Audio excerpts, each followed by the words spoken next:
जय राम जी की।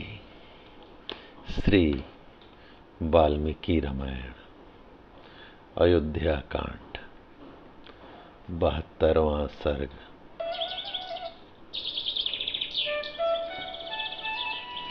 भरत का कैकेयी के भवन में जाकर उन्हें प्रणाम करना, उसके द्वारा पिता के परलोक वास का समाचार पा दुखी हो विलाप करना तथा श्री राम के विषय में पूछने पर कैकेयी द्वारा उनका श्री राम के वन गमन के वृतांत से अवगत होना। तदंतर पिता के घर में पिता को न देखकर भरत माता का दर्शन करने के लिए अपनी माता के महल में गए। अपने परदेश गए हुए पुत्र को घर आया देख उस समय कैकेयी हर्ष से भर गई और अपने सुवर्णमय आसन को छोड़ उछलकर खड़ी हो गई। धर्मात्मा भरत ने अपने उस घर में प्रवेश करके देखा कि सारा घर श्रीहीन हो रहा है। फिर उन्होंने माता के शुभ चरणों का स्पर्श किया। अपने यशस्वी पुत्र भरत को छाती से लगाकर कैकेयी ने उनका मस्तक सूंघा और उन्हें गोद में बिठाकर पूछना आरंभ किया, बेटा, तुम्हें अपने नाना के घर से चले आज कितनी रातें व्यतीत हो गईं। तुम रथ के द्वारा बड़ी शीघ्रता के साथ आए हो। रास्ते में तुम्हें अधिक थकावट तो नहीं हुई? तुम्हारे नाना सकुशल तो हैं न? तुम्हारे मामा युधाचित कुशल से हैं न? बेटा, तुम यहाँ से गए थे तब से लेकर अब तक सुख से रहे हो न? ये सारी बातें मुझे बताओ। कैकेयी के इस प्रकार प्रिय वाणी में पूछने पर दशरथ नंदन कमल नयन भरत ने माता को सब बातें बताईं। वे बोले, माँ, नाना के घर से चले मेरी यह 7वीं रात बीती है। मेरे नाना जी और मामा युधाजित भी कुशल से हैं। शत्रुओं को संताप देने वाले केकय नरेश ने मुझे जो धन रत्न प्रदान किए हैं, उनके भार से मार्ग में सब वाहन थक गए थे। इसलिए मैं राजकीय संदेश लेकर गए हुए दूतों के जल्दी मचाने से यहाँ पहले ही चला आया हूँ। अच्छा माँ, अब मैं जो कुछ पूछता हूँ उसे तुम बताओ। यह तुम्हारी सैया स्वर्ण भूषित पलंग इस समय सूना है, इसका क्या कारण है? आज यहाँ महाराज उपस्थित क्यों नहीं हैं? ये महाराज के परिजन आज प्रसन्न क्यों नहीं जान पड़ते हैं? महाराज पिताजी प्रायः माताजी के ही महल में रहा करते थे, किंतु आज मैं उन्हें यहाँ नहीं देख रहा हूँ। मैं उन्हीं का दर्शन करने की इच्छा से यहाँ आया हूँ। मैं पूछता हूँ, बताओ पिताजी कहाँ हैं? मैं उनके पैर पकड़ूंगा अथवा बड़ी माता कौशल्या के घर में तो वे नहीं हैं। कैकेयी राज्य के लोभ से मोहित हो रही थी। वह राजा का वृतांत न जानने वाले भरत से उस घोर अप्रिय समाचार को प्रिय सा समझती हुई इस प्रकार बताने लगी, बेटा, तुम्हारे पिता महाराज दशरथ बड़े महात्मा, तेजस्वी, यज्ञशील और सत्पुरुषों के आश्रय दाता थे। एक दिन समस्त प्राणियों की जो गति होती है, उसी गति को वे भी प्राप्त हुए हैं। भरत धार्मिक कुल में उत्पन्न हुए थे और उनका हृदय शुद्ध था। माता की बात सुनकर वे पितृ शोक से अत्यंत पीड़ित हो सहसा पृथ्वी पर गिर पड़े और हाय, मैं मारा गया। इस प्रकार अत्यंत दीन और दुखमय वचन कहकर रोने लगे। पराक्रमी महाबाहु भरत अपनी भुजाओं को बारंबार पृथ्वी पर फटकार कर पटक कर गिरने और लौटने लगे। उन महातेजस्वी राजकुमार की चेतना भ्रांत और व्याकुल हो गई। वे पिता की मृत्यु से दुखी और शोक से व्याकुल चित्त होकर विलाप करने लगे। हाय मेरे पिताजी को यह अत्यंत सुंदर सैया पहले शरत काल की रात में चंद्रमा से सुशोभित होने वाले निर्मल आकाश की भांति शोभा पाती थी, वही यह आज उन्हीं बुद्धिमान महाराज से रहित होकर चंद्रमा से हीन आकाश और सूखे हुए समुद्र के समान श्रीहीन प्रतीत होती है। विजयी वीरों में श्रेष्ठ भरत अपने सुंदर मुख वस्त्र से ढककर अपने कंठ स्वर के साथ आंसू गिराकर मन ही मन अत्यंत पीड़ित हो पृथ्वी पर पड़कर विलाप करने लगे। देवतुल्य भरत शोक से व्याकुल हो वन में फरसे से काटे गए साखू के तने की भांति पृथ्वी पर पड़े थे। मत वाले हाथी के समान पुष्ट तथा चंद्रमा या सूर्य के समान तेजस्वी अपने शोकाकुल पुत्र को इस तरह भूमि पर पड़ा देख माता कैकेयी ने उन्हें उठाया और कहा, राजन उठो, उठो महायशस्वी कुमार, तुम इस तरह यहाँ धरती पर क्यों पड़े हो? तुम्हारे जैसे स्वभाव में सम्मानित होने वाले सत्पुरुष शोक नहीं किया करते। बुद्धि संपन्न पुत्र जैसे सूर्य मंडल में प्रभा निश्चल रूप से रहती है, जैसे सूर्य मंडल में प्रभा निश्चल रूप से रहती है, उसी प्रकार तुम्हारी बुद्धि सुस्थिर है। वह दान और यज्ञ में लगने की अधिकारिणी है, क्योंकि सदाचार और वेद वाक्यों का अनुसरण करने वाली है।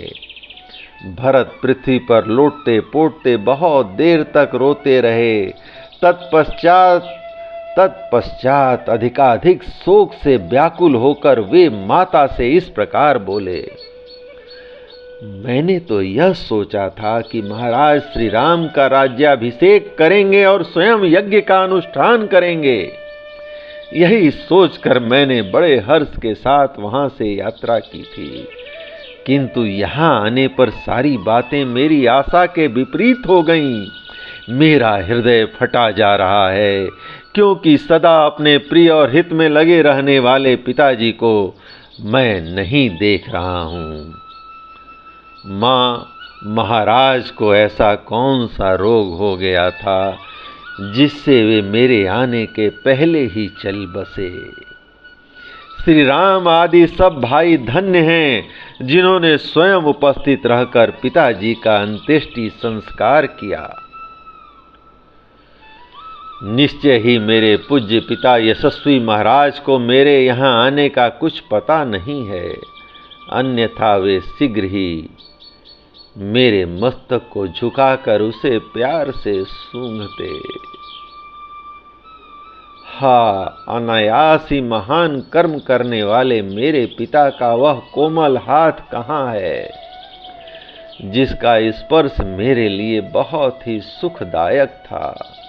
वे उसी हाथ से मेरे धूली धूसर शरीर को बारंबार पोंछा करते थे।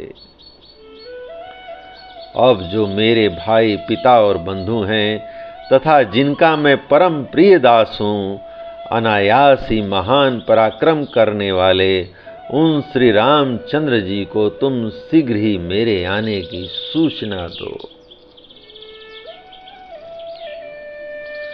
धर्म के ज्ञाता श्रेष्ठ पुरुष के लिए बड़ा भाई पिता के समान होता है। मैं उनके चरणों में प्रणाम करूंगा, अब वे ही मेरे आश्रय हैं।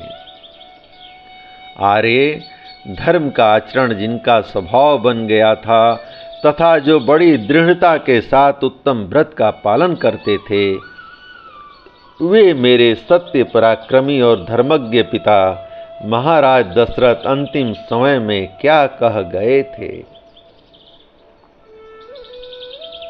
मेरे लिए जो उनका अंतिम संदेश हो, उसे मैं सुनना चाहता हूँ। भरत के इस प्रकार पूछने पर कैकई ने सब बात ठीक ठीक बता दी। वह कहने लगी, बेटा, बुद्धिमानों में श्रेष्ठ तुम्हारे महात्मा पिता महाराज ने हा राम, हा सीते, हा लक्ष्मण इस प्रकार विलाप करते हुए परलोक की यात्रा की थी। जैसे पांसों से बंधा हुआ महान गज विवश हो जाता है, उसी प्रकार काल धर्म के वशीभूत हुए तुम्हारे पिता ने अंतिम वचन इस प्रकार कहा था। जो लोग सीता के साथ पुनः लौट कर आए हुए महाबाहु श्री राम और लक्ष्मण को देखेंगे, वे ही कृतार्थ होंगे। माता के द्वारा यह दूसरी अप्रिय बात कही जाने पर भरत और भी दुखी हो गए। उनके मुख पर विषाद छा गया और उन्होंने पुनः माता से पूछा, माँ, माता कौशल्या का आनंद बढ़ाने वाले धर्मात्मा श्री रामचंद्र जी इस अवसर पर भाई लक्ष्मण और सीता के साथ कहाँ चले गए हैं? इस प्रकार पूछने पर उनकी माता कैकई ने एक साथ ही प्रिय बुद्धि से वह अप्रिय संवाद यथोचित रीति से सुनाना आरंभ किया।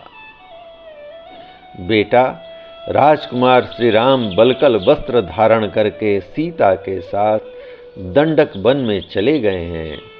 लक्ष्मण ने भी उन्हीं का अनुसरण किया है। यह सुनकर भरत डर गए। उन्हें अपने भाई के चरित्र पर शंका हो आई। वे सोचने लगे, श्री राम कहीं धर्म से गिर तो नहीं गए। अपने वंश की महत्ता, धर्म परायणता का स्मरण करके वे कैकई से इस प्रकार पूछने लगे, माँ, श्री राम ने किसी कारणवश ब्राह्मण का धन तो नहीं हर लिया था? किसी निष्पाप धनी या दरिद्र की हत्या तो नहीं कर डाली थी? राजकुमार श्री राम का मन किसी पराई स्त्री की ओर तो नहीं चला गया? किस अपराध के कारण भैया श्री राम को दंड कारण्य में जाने के लिए निर्वासित कर दिया गया है? तब चपल स्वभाव वाली भरत की माता कैकई ने उस विवेक शून्य चंचल नारी स्वभाव के कारण ही अपनी करतूत को ठीक ठाक बताना आरंभ किया। महात्मा भरत के पूर्वोक्त रूप से पूछने पर व्यर्थ ही अपने को बड़ी विदुषी मानने वाली कैकई ने बड़े हर्ष में भरकर कहा, बेटा, श्री राम ने किसी कारणवश किंचित मात्र भी ब्राह्मण के धन का अपहरण नहीं किया है। किसी निरपराध धनी या दरिद्र की हत्या भी उन्होंने नहीं की है। श्री राम कभी किसी पराई स्त्री पर दृष्टि नहीं डालते हैं। बेटा, उनके वन में जाने का कारण इस प्रकार है। मैंने सुना था कि अयोध्या में श्री राम का राज्याभिषेक होने जा रहा है। तब मैंने तुम्हारे पिता से तुम्हारे लिए राज्य और श्री राम के लिए वनवास की प्रार्थना की। उन्होंने अपनी सत्य प्रतिज्ञ स्वभाव के अनुसार मेरी मांग पूरी की। श्री राम, लक्ष्मण और सीता के साथ वन को भेज दिए गए। फिर अपने प्रिय पुत्र श्री राम को न देखकर वे महायशस्वी महाराज पुत्र शोक से पीड़ित हो परलोकवासी हो गए। धर्मज्ञ, अब तुम राजपद स्वीकार करो। तुम्हारे लिए ही मैंने इस प्रकार से यह सब कुछ किया है। बेटा, शोक और संताप न करो, धैर्य का आश्रय लो। अब यह नगर और निष्कंटक राज्य तुम्हारे ही अधीन है।